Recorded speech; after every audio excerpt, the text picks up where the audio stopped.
अभी से जोड़ तोड़ की राजनीति शुरू हो गई है।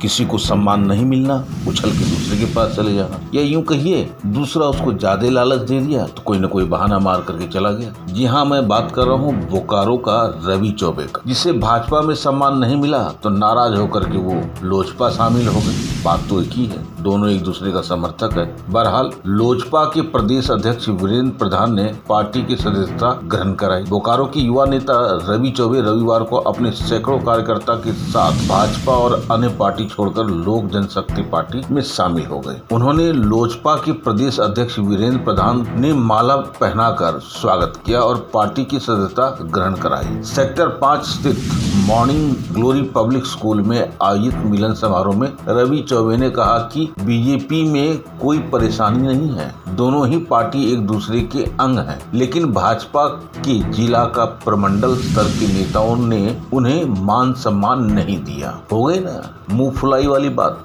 उन्होंने बताया कि मार्च में उन्होंने भाजपा ज्वाइन की थी, लेकिन आज तक उन्हें भाजपा की प्राथमिक सदस्यता ग्रहण नहीं कर। उन्हें लगा कि इस पार्टी में मान सम्मान नहीं मिलेगा, इसलिए उन्होंने अपना भाजपा विचारधारा वाली पार्टी लोजपा में जाने का मन बना लिया। इससे पहले कार्यक्रम के दौरान प्रदेश अध्यक्ष सहित नेताओं को सम्मानित किया गया। 12 से 14 सीट पर मजबूत स्थिति में लोजपा टिकट के लिए करेगी दावा, यानी कि अब जितने भी दल हैं वो अपना अपना फील्डिंग करना शुरू कर दी। अभी नेता अपना फील्डिंग कर रहा है कि कौन सा दल मुझे सपोर्ट करेगा, कहां से मैं खड़ा होकर के जीत पाऊंगा, किस दल को जनता का अधिक समर्थन प्राप्त, इस बात पे भी निर्भर करता है। लोजपा जैसा पार्टी 12 से 14 सीट पर लड़ने की स्थिति में आ गया है। मौके पर लोजपा के प्रदेश अध्यक्ष वीरेंद्र प्रधान ने पत्रकारों से बातचीत करते हुए कहा कि झारखंड में बोकारो, धनबाद, सिंधी, छतरपुर, गढ़वा, रांची सहित 12 से 14 सीट पर लोजपा मजबूत स्थिति में है। आगामी झारखंड विधानसभा चुनाव में पार्टी इन सीटों पर अपनी दावेदारी प्रस्तुत करेगी, लेकिन किन सीटों पर चुनाव लड़ना है, किन सीटों पर चुनाव नहीं लड़ना है, इसका फैसला पार्टी के राष्ट्रीय अध्यक्ष चिराग पासवान ही लेंगे। विधानसभा चुनाव को लेकर के एनडीए गठबंधन में क्या समीकरण बनता है, इसका खुलासा आगे किया जाएगा। उन्होंने कहा, लोकसभा चुनाव हमने भाजपा के साथ मिलकर लड़ा, इसमें लोजपा ने 100% स्ट्राइक रेट में सभी 5 सीटों पर जीत दर्ज कराई।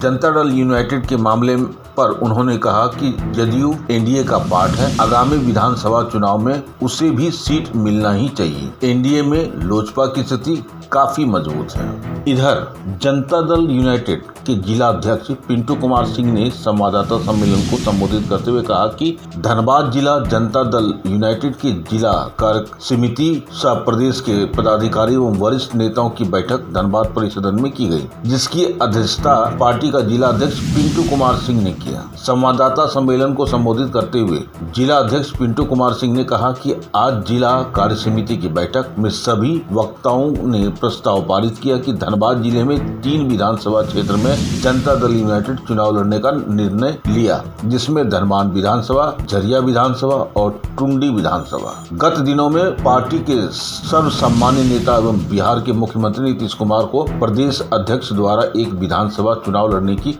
सूची सौंपी गई है, जिसमें ये तीनों विधानसभा शामिल हैं। अब बोकारो से लोजपा जो एनडीए गठबंधन है, धनबाद से जेडीयू जो एनडीए गठबंधन है, और तीसरा सरजू राय जी जो जेडीयू से मिलकर के 30 सीट पे चुनाव लड़ने के मूड में है। अब ये समीकरण भाजपा में जाके रुकेगी या तीसरा गठबंधन तैयार होगा या कहीं कांग्रेस का हाथ चुपचाप सबके साथ वाली बात हो जाएगी। देखते रहिए 2024 का चुनाव। आप देख रहे हैं सब पर नजर। हमारे संवाददाता बोकारो से कौस्तुभ मलई और धनबाद से चंदन पॉल के साथ।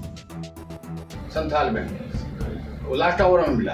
तो मेरा कहने का मतलब ये तो परिस्थिति पर है, निर्भर करता है कैसे है। अभी हमारी परिस्थिति बहुत मजबूत है, पहले से काफ़ी मजबूत है। हम तो बताया ना, हमारा अचीवमेंट देखिए 100% है। 5 हमारे एमपी जो थे, 5 का 5 जीते।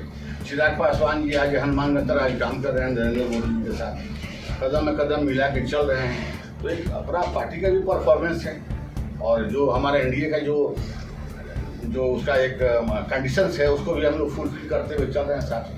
तो प्रधान जी, आप कह रहे हैं कि 14 सीटों पे आपकी स्थिति मजबूत है, तो क्या 14 सीटों पे आप लड़ेंगे? नहीं, बिल्कुल नहीं, बिल्कुल नहीं। ऐसा है ना अब गठबंधन में यही चीज़ है कि हमारे राष्ट्रीय अध्यक्ष महोदय इसको ये करेंगे कि कहाँ कितने सीटों पर हम लोग को लड़ना चाहिए।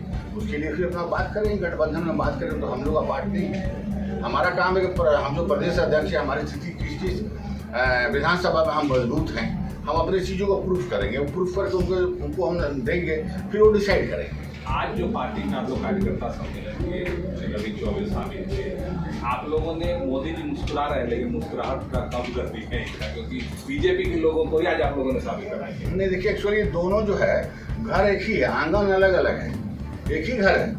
आज हम लोग बीजेपी है, आज हम लोग ए टीम, हम लोग बी टीम है, और हर एक कदम में कदम मिला के हम लोग साथ में चल रहे हैं। हम लोग, हमारे जो नेता हैं वो उनको गुरु मानते हैं। आज देखिए बाबूलाल मरांडी जी हैं, आज बहुत अच्छे नेता, मैं खुल के कहता हूँ, अच्छा काम किया, उनका अच्छा परफॉर्मेंस है।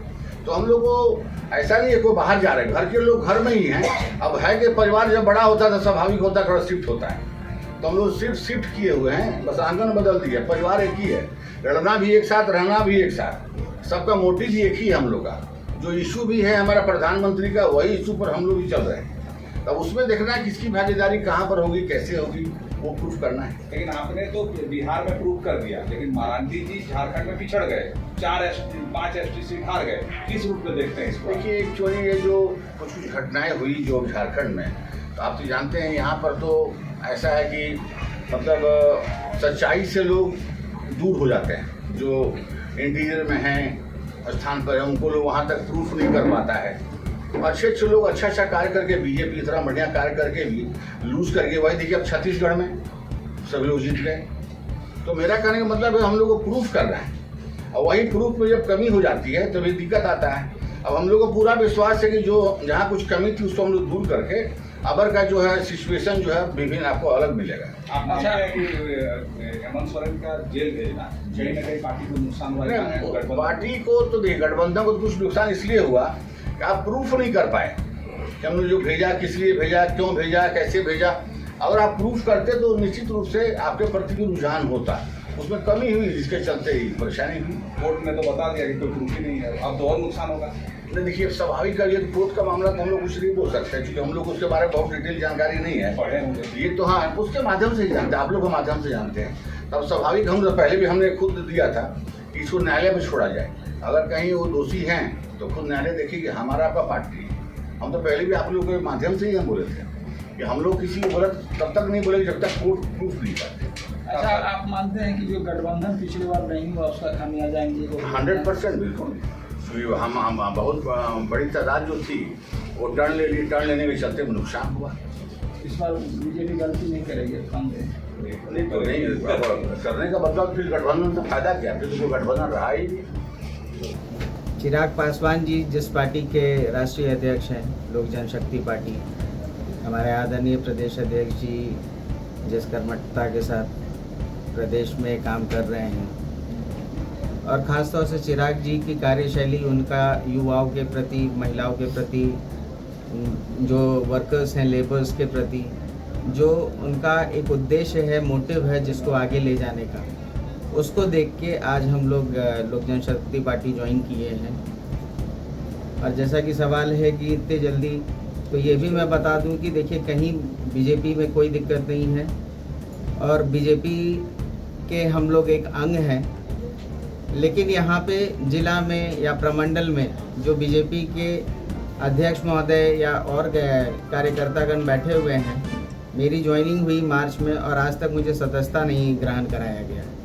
तो कहीं ना कहीं अगर मैं काम कर रहा हूँ या संगठन के प्रति समर्पित हूँ तो इतनी इज्जत मिलनी चाहिए थी, जो नहीं मिली, जिसके वजह से भी मैंने मन बनाया था। धनबाद जिला जनता दल यू के जो जिले के सभी प्रदेश के पदाधिकारी हैं, जिला के कार्य समिति के सदस्य हैं, प्रकोष्ठ के जिलाध्यक्ष हैं, प्रखंड अध्यक्ष, नगर अध्यक्ष, सभी का एक बैठक आज हम लोग यहाँ पर किए हैं प्रदेश नेतृत्व के निर्देश पर। इस बैठक में हम लोग 2 प्रस्ताव पारित किए हैं कि धनबाद जिला से 3 विधानसभा क्षेत्र से हम लोग यहाँ चुनाव लड़ने का प्रस्ताव पारित किए एनडीए गठबंधन के तहत। एक हो गया टुंडी विधानसभा, दूसरा हुआ झड़िया, तीसरा हुआ धनबाद। पार्टी के सम्मानित नेता आदरणीय श्री नीतीश कुमार जी और झारखंड के अध्यक्ष सांसद श्री खीरू महतो जी का निर्देश है कि एक प्रस्ताव करके लाइए कि हम लोग किस क्षेत्र से लड़ना चाहते हैं। तो हम लोग 3 क्षेत्र से प्रस्ताव पारित किए कि हम लोग चुनाव जनता दल यूनाइटेड गठबंधन के तहत चुनाव लड़ेगी। और हम लोग का एक प्रस्ताव आया है कि अगस्त के अंतिम सप्ताह में जिस क्षेत्र में हम लोग चुनाव लड़ेंगे वहाँ विधानसभा का कार्यकर्ता सम्मेलन का आयोजन किया जाएगा। टुंडी में, टुंडी, झरिया और धनबाद में 3 क्षेत्र में हम लोग विधानसभा कार्यकर्ता सम्मेलन का आयोजन करेंगे, जिसमें पार्टी के राष्ट्रीय कार्यकारी अध्यक्ष राज्यसभा सांसद संजय झा, भारत सरकार के केंद्रीय मंत्री ललन सिंह और बिहार सरकार के मंत्री श्री अशोक चौधरी जो झारखंड के प्रभारी हैं और बिहार झारखंड के जो प्रदेश अध्यक्ष हैं राज्यसभा सांसद श्री खीरू महतो मुख्य रूप से उस कार्यक्रम में शिरकत करेंगे। हम लोग आज बैठक में यही तैयारी की है। जेडीयू का तीसरा मोर्चा भी एनडीए तो बात हमारा जैसे हमारा समीकरण है कि देखिए टुंडी विधानसभा क्षेत्र में वहाँ पर जेएमएम का है, वहाँ हम लोग चाहते हैं वहाँ दीपांशी मजबूत नेता चुनाव लड़ेंगे। झरिया में हम लोग बच्चा सिंह 2 बार वहाँ से विधायक जनता दल से रहे हैं, हम लोग को वहाँ मजबूत दावा है। और देखिए किसी पार्टी में पार्टी लड़ता है, कोई व्यक्ति चुनाव नहीं लड़ता है। अब पार्टी एनडीए गठबंधन नेताओं से हम लोग का मांग है, अब पार्टी का जो दिशा निर्देश होगा हम लोग उसको पालन करेंगे, लेकिन तीन विधानसभा क्षेत्र में हमारे दावेदारी मजबूत है। झारखंड में तीसरा मोर्चा भी खड़ा हो रहा है जेडीयू की तरफ से। तीसरा मोर्चा के तहत गठबंधन की बात करें, क्या है? नहीं, सरजू राय जी का मामला है। हम लोग भी परसों माननीय नेता नीतीश कुमार जी के आवास में मिले जाके प्रदेश अध्यक्ष के नेतृत्व में। सरजू राय जी का जो पार्टी है वो जनता दल में विलय करेगा। वो जनता दल के यदि चुनाव लड़ेंगे एनडीए गठबंधन तो जनता दल उनका पार्टी का विलय होगा और उसके बाद वो अपना चुनाव लड़ेंगे। लेकिन जनता दल का गठबंधन भारतीय जनता पार्टी के साथ है और रहेगा। अगर ये शर्त नहीं माना तो फिर आगे क्या? कौन शर्त नहीं माना? 3 सीट में यहाँ और जिले में भी प्रस्ताव लोग भेजेगा, वो सब एनडीए में भाजपा का नहीं मानते। अबे तो पार्टी के फैसला नीतीश कुमार जी और खीरू महतो जी करेंगे, लेकिन हम लोग का तैयारी आप लोग तैयारी पूरा है और हम लोग समीकरण के हिसाब से भी क्षेत्र में लड़ने का हम लोग में थी। आप देख रहे हैं सब पर नज़र। धन्यवाद।